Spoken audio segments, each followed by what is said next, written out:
Hello. Thanks for tuning in to another episode of Al's Airguns. Hey, this is something I've been waiting for and was very excited to get. As I talked about, we were going to build up one of our pumpers, either the 2289, which is what I planned, or a 1377, and I commissioned some parts to be built for that build-up.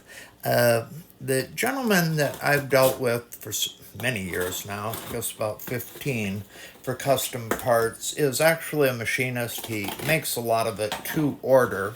And when I told him I was doing a video on it, I asked if I could go ahead and send people his way. And he asked me, please don't. He is so busy doing work for people he's known over the years, and he's at a stage where he's not really accepting new work.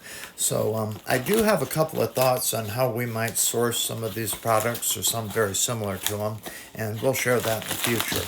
But for right now, let's take a look at what we got here. Looks like I got my invoice right there, and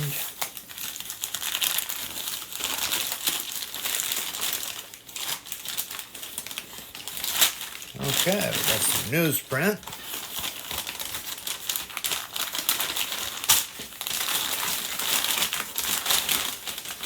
Ah, there we go.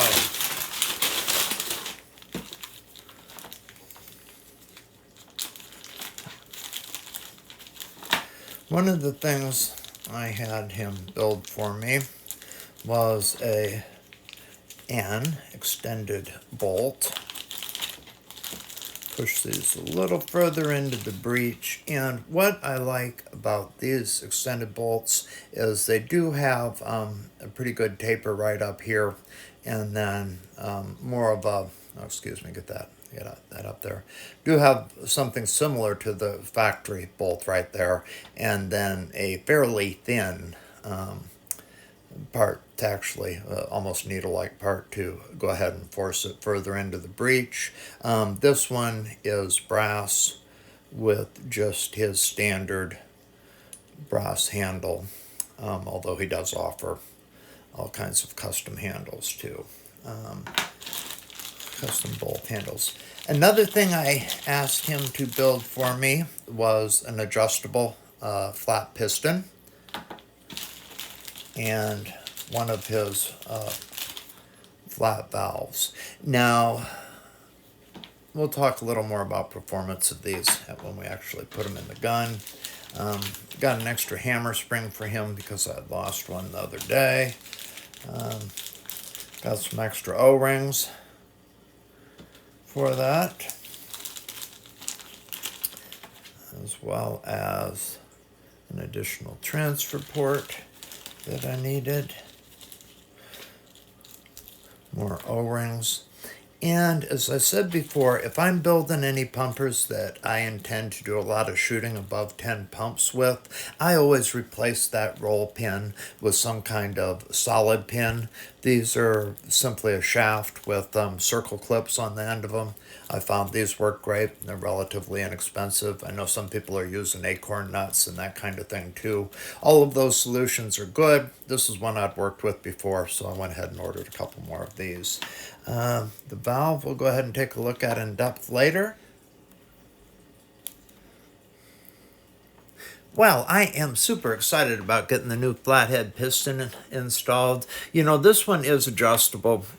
How I was taught to install flathead pistons and valves is what we're looking to do here is reduce any potential dead space, a void on the outside of the valve where compressed air can accumulate and basically hide, not get shoved into the valve. And that can happen through deformation of the synthetic or rubber plastic pump cup, and it can also happen just as how that pump system works normally. There is a little bit of dead space in there.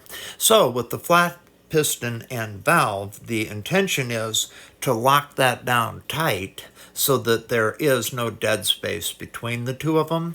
Therefore, we both get all the air in on each pump, and it's going to let us pump to higher pressures. Now, to really get that to lock over properly, the piston needs to be adjustable because there is some variance. Now, I've seen some people selling solid flat top pistons on the internet. I might get one and try one. You know, I was always used to having to go through a process where we adjust this thing with the lock nuts and the threads here to get it to where it really locks down as you pump it over or lock it over there. And, you know, that typically had required some adjustment. Now, I'll try this one where it's been sent, but my understanding is that I should have to adjust it during the installation. Now, if somebody's figured out a length that suits well and, you know, one size fits all kind of deal, I'd be very interested in trying that as well. But for right now, this one is very much old school. I also did look, and work has been done porting on that valve. Also, I don't know if we can see it shaping the air passage inside there to make it a little smoother. We've got a pretty standard spring in it, it feels like. I'm not going to go ahead and take it apart to look at the poppet and whatnot. I have faith that this should be good to go as it is, and next video you see, we'll be putting it into one of the guns later. But yeah, these are the parts that we will use to build up. Oh, a couple more in the bag still.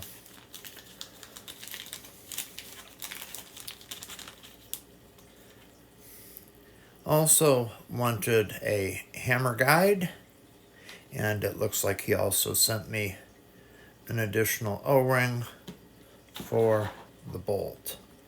And I believe, we'll take a look at it. Oh yeah, we both have the transfer port. Looks like it may have been opened up a little bit for us. I'll have to measure that. And of course the breech seal to go along with that. So his packages are always super complete. Really happy to get it all in right away.